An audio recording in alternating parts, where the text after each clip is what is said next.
महाठग रविंद्र सोनी, जिसको कि कानपुर की एफआईआर के बूते पर देहरादून से गिरफ्तार किया गया था, और उस समय जो मामला ठगी का था वो पुलिस के सामने आया मात्र 42 लाख रुपए का।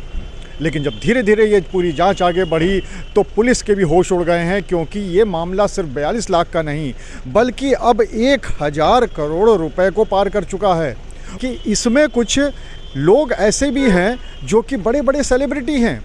जी हाँ, इसमें बॉलीवुड के एक्टर एक्ट्रेस जो सोनू सूद हैं उनका नाम भी आ रहा है, साथ ही साथ जो रेसलर खली हैं उनका नाम भी आया है। हालांकि ऐसा बताया जा रहा है कि रविंद्र सोनी की जो कंपनी थी उसने कांटेक्ट किया था प्रमोशन के लिए इन लोगों के साथ में, और वो प्रमोशन के लिए आए थे। इस बात की भी जांच चल रही है कि वो सिर्फ प्रमोशन के लिए आए थे या फिर इस कंपनी में भी कुछ हाथ था। अभी सोशल मीडिया पे एक वीडियो वायरल हुआ है जिसमें कि सोनू सूद दिखाई पड़ रहे हैं, रेसलर खली दिखाई पड़ रहे हैं, और ये लोग महाठग रविंद्र सोनी का जन्मदिन मना रहे हैं। ये पूरा वीडियो सामने आने के बाद पुलिस और ज़्यादा एक्टिव हो गई है। इस बात की जांच की जा रही है कि कहीं इन लोगों का पैसा तो कंपनी में नहीं लगा था, क्योंकि जो ठग है उसने बहुत सारे लोगों को ये बताया था कि इन लोगों का पैसा कंपनी में लगा हुआ है। यानी एक तरह से ये लोग प्रमोटर्स हैं, ये जो सेलिब्रिटी है ये प्रमोटर्स हैं। धीरे धीरे करके जो पीड़ित हैं वो भी सामने आ रहे हैं। यहाँ तक कि दुबई के एक व्यापारी ने भी अब आकर यहाँ पर मुकदमा दर्ज कराया है। सबसे पहले हम उन व्यापारी की बात सुन लेते हैं जो कि इस ठगी का शिकार हुए हैं। मेरा नाम विशाल नितिन कुमार कोंडिया है। मैं भारतीय हूँ, लेकिन मैं काफ़ी साल से दुबई में यूएई में रह रहा हूँ। So I am an NRI, I am staying in the United Arab Emirates UAE. किस तरीके से आपका फ्रॉड हुआ है? अरे हमारे साथ फाइनेंशियल फ्रॉड हुआ है। हमने उसमें $1 लाख करीब का इन्वेस्टमेंट किया था 2024 में मार्च में, और वो भी हमारे किसी जान पहचान को, वो लोग काफ़ी समय से इसमें इन्वेस्टेड थे। तो उन्होंने मुझे बोला कि ये ब्लू चिप वाली जो है वो टाइम पे पेमेंट करती है, रिटर्न्स भी देती है, एंड इसमें करने जैसा है। तो उन्होंने हमको प्रॉमिस किया था 2.5 से 3% का पर मंथ का रिटर्न, यानी साल का हो गया अपना 30% से 36%।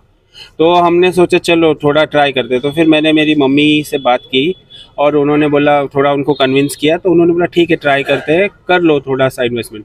तो हमने $1 लाख का, जो आज के तारीख में अराउंड 90 लाख 95 लाख होता है, उतना इन्वेस्ट किया था। अभी इन्वेस्ट किया तो पता चला 2 महीने में ही हमको पता चल गया कि ये तो अभी उसकी ऑफिस बंद हो गई है। न्यूज़पेपर में वहाँ पर तो वो हल्ला गुल्ला हो गया, आर्टिकल्स छपने लग गए, वो ऑफिस बंद हो गए।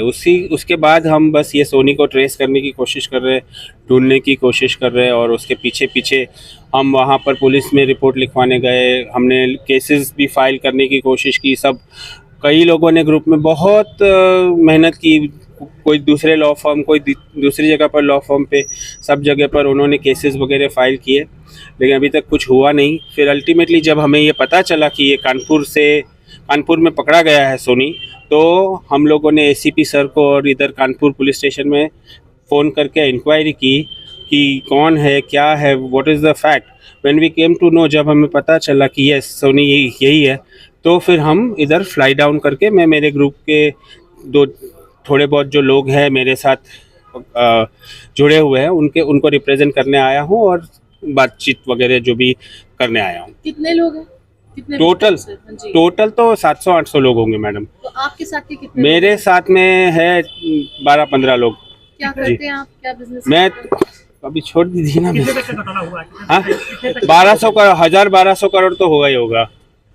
वो काट दीजिएगा। वो कई बड़े लोगों के नाम आ रहे थे सामने, बॉलीवुड नहीं, वो आ रहे, दे आर इन्वॉल्व, बट उसके बारे में तो वो आप मीडिया से ही देख लेंगे और पुलिस सर से पूछ लीजिएगा। पता चला आप एक्टर हैं कहीं?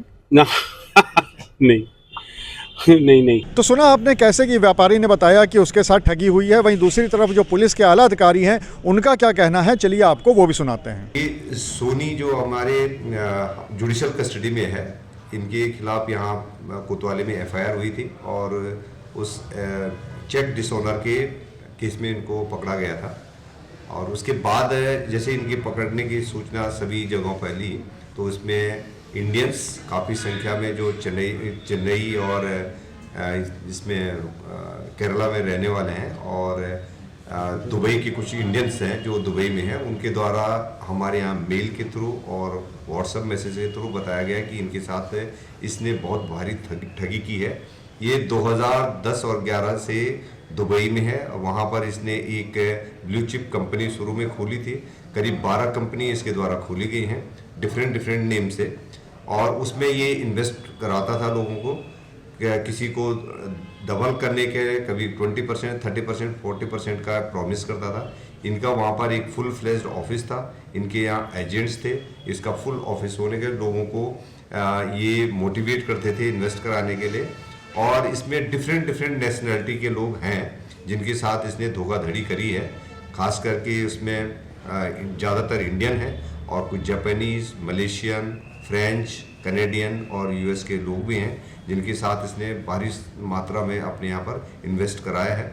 अभी तक ट्रैक जो हमने किया है तो उन्हीं लोगों की जो इन्वेस्टमेंट की जो रिसीट्स हमारे पास हैं, करीब 970 करोड़ के आसपास का तो इसने लोगों का पैसा साइफन करा है डिफरेंट तरीके से। इसके खाते में पैसा आता था वो इमीडिएट जो है अन्य खातों में और क्रिप्टो में कन्वर्ट कर देता था। अभी इसके इंडिया में इसकी और इसकी वाइफ के करीब हम लोगों को 5 खातों का पता लगा है, जिसमें से हमने करीब 1 करोड़ रुपया को हमने बैंक को उसमें फ्रीज करा दिया है। आगे की जो इसका ट्रैक हमारे डिटेक्ट करने की कोशिश करी हमारी टीम, जो क्रिप्टो का है, क्रिप्टो वॉलेट का इन्वेस्टिगेशन चल रहा है। अन्य एजेंसी से भी हम लोग एक्सपर्ट हेल्प ले रहे हैं। और हमारे पास आज भी एक गुजराती फैमिली और जो दुबई में है अपना व्यापार करते हैं वो भी आए थे। और कल हमारे पास एक चेन्नई के आए थे जो एक सिंधी परिवार है और उन्होंने वहाँ पर दुबई में उनके साथ काम करा था। ये भी पता लगा है कि ये लोग जो है जो फिल्म जो सेलिब्रिटी हैं इनके कहने से इन लोग सोचते थे कि ये जेन्युइन कंपनी है, इसलिए उन लोगों ने इसमें इन्वेस्ट करा था।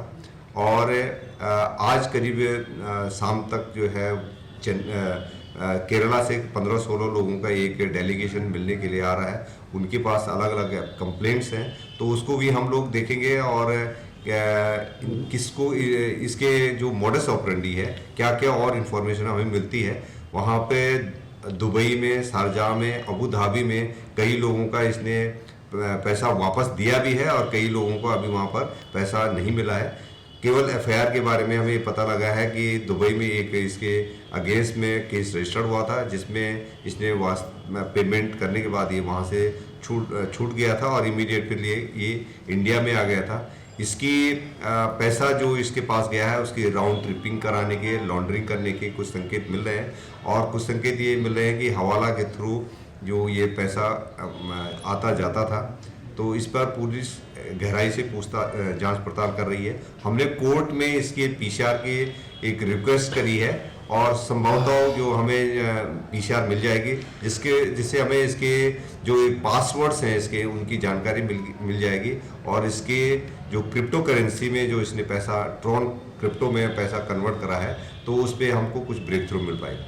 इसके साथ कितने लोगों की जानकारी हो पाई अभी तक? कौन से लोग काम कर रहे थे, कौन और अपराधी है इसके जो ऑफिस के लोगों के बारे में कुछ का ये कहना है कि हम उनके साथ भी धोखा हुआ है, परंतु कुछ लोग इसके एसोसिएट रहे हैं और उनके नाम भी हमारे पास आ रहे हैं, उसको हम वेरीफाई कर रहे हैं। वो अलग अलग जगहों के लोग हैं और हो सकता है वो भी विक्टिम हो, ऐसा हम नहीं जान पाते अभी। लेकिन जैसे जब पूछताछ होगी तो 10-15 लोगों के बारे में कुछ नाम हमारे पास आए और एक आध नाम जो है जो अभी भी बाहर से ऑपरेट कर रहे हैं। तो खासकर एक गुरमीत का नाम बताया गया है कि वो यूएस में है और इनके सारे खातों के बारे में जानती हैं। एक सुरेंद्र दास है जो इनका काफ़ी क्लोज रहा है, उनके अगेंस्ट में इंटरनेशनल अरेस्ट वारंट भी इश्यू हो रखा है दुबई से, तो ये इनके एसोसिएट रहे। तो पुलिस गहराई से छानबीन कर रही है और हम इसके बॉटम तक जाने की कोशिश करेंगे कि जो इनजस्टिस इसने लोगों के साथ करा है तो इनके खिलाफ भी उतनी सख्त कार्रवाई कराई जा सके। शिकायत करने के लिए पहुंच रहे हैं आपके पास, ऐसे में क्या कुछ और एफआईआर दर्ज हो सकती है? इनकी ऑलरेडी कुछ एफआईआर जैसे 0 एफआईआर कुछ ने करी है, कुछ एप्लीकेशन डायरेक्ट हमको दे रहे हैं, पर क्योंकि उनका जुरिडिक्शन के बारे में अभी जानकारी कर रहे हैं तो इमीडिएट हम कोर्ट को भी अप्राइज कर रहे हैं कि इनके खिलाफ मल्टीपल कंप्लेंट्स हैं। कुछ एफआईआर में कन्वर्ट हुई हैं और कुछ अभी कंप्लेन नेचर की हैं। कुछ लोगों ने अभी तक कंप्लेन इसलिए नहीं करा है कि उनको ये उम्मीद है कि हो सकता है कि सोनी उनका पैसा वापस कर ले। टेरर फंडिंग का भी एंगल देखा जा रहा है। अब कितनी बड़ी मात्रा में पैसा है, ये जगह जगह जो है हवाला के थ्रू जा रहा है, तो इस पे भी हम लोग गहराई से छानबीन कर रहे हैं। इसका ऑफिस पूरा कहाँ बना रखा है? दुबई में इसका ऑफिस था।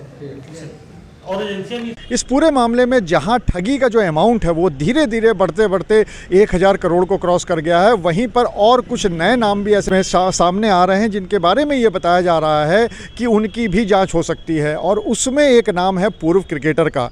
ऐसा बताया जा रहा है कि ये पूर्व क्रिकेटर यह टीम इंडिया के कप्तान भी रह चुके हैं और उनका नाम भी इसमें सामने आया है। अब पुलिस सभी पहलुओं पर जाँच कर रही है और जाँच के बाद ये साफ होगा कि आखिर इस पूरे मामले में किस हद तक लोग शामिल थे। अनुराग अग्रवाल, TV9 कानपुर।